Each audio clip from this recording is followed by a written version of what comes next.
you. And if we could get where do you want me? Behind just the door? like just standing here, like Okay. in your zone. Okay. You don't even have to look at me. Okay. You can just kind of do your thing. Okay, so tell me a little bit about House of Maven. I know you mentioned like back in your agency days. Yeah, so when I first started out in PR, I was at a large agency.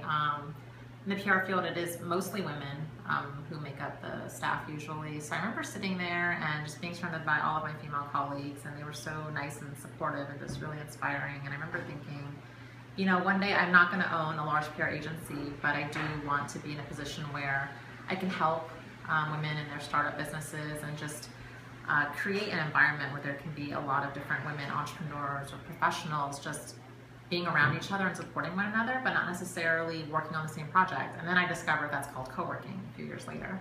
And so then I thought, when I was later a wedding planner and trying to find a place to meet clients and things like that, there wasn't a place in Honolulu to do that.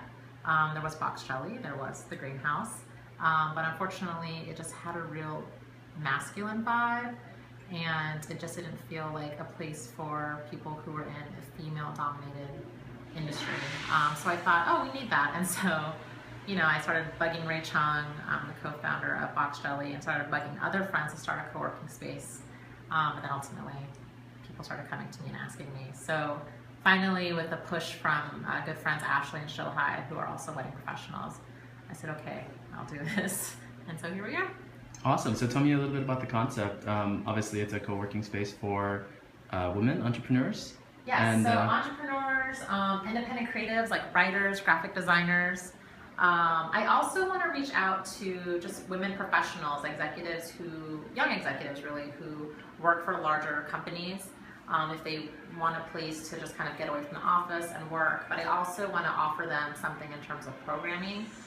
So what I really want to see is content and programming that's going to help women develop their leadership skills, help them become more assertive, and just also help them just navigate the corporate ladder, and as well as for our female members here who are entrepreneurs and creatives as well, just finding different ways to get equal access to different resources, and also you know, just knowing what their rights are, knowing what's available to them. I feel like there's a lot of barriers that are in the way, and you know, I find things like talking about salary, right? We know in Hawaii that there's this huge, I guess, glass ceiling on people's living wages here, and especially for women, it's extra difficult. So I just want to close that gap, and I just want to break that barrier, and I want to show women how they can do that. Very cool. So how much space do you have here? Give us a real quick tour. My intimate 200 square foot co-working space here has 4 co-working desks. I can also seat 4 here at this conference table. So we can, ideally I say 6 people can co-work here at the same time. We can max out at 8.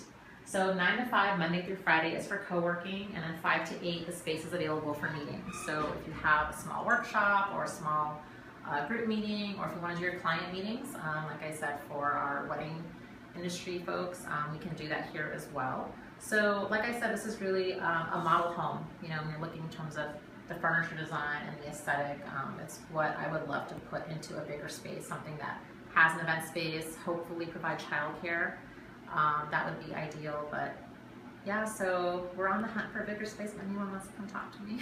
Awesome. I'll definitely spread the word. I love what you're doing for the female entrepreneur. I definitely want to see that glass ceiling broken. You know, I think the pop-up model is really great because you can prove your concept. Exactly. That's what Ray Chung did with the Box Jelly, and I think it's brilliant. Right. So it's cool to see that same progression. I feel like niche co-working spaces are amazingly smart. Right. Co-working is mainstream now, so now we got to find what our niche is. So I think you know, we don't have one that serves women, and now we do, so I'm really happy to be the one to start that. Awesome. So just a quick, like 3 to 6 months, what's your plan? You want to scale this up, expand? I do. I'm giving myself 6 months here, and then I'm hoping to stay in Kakaako and scale up for sure.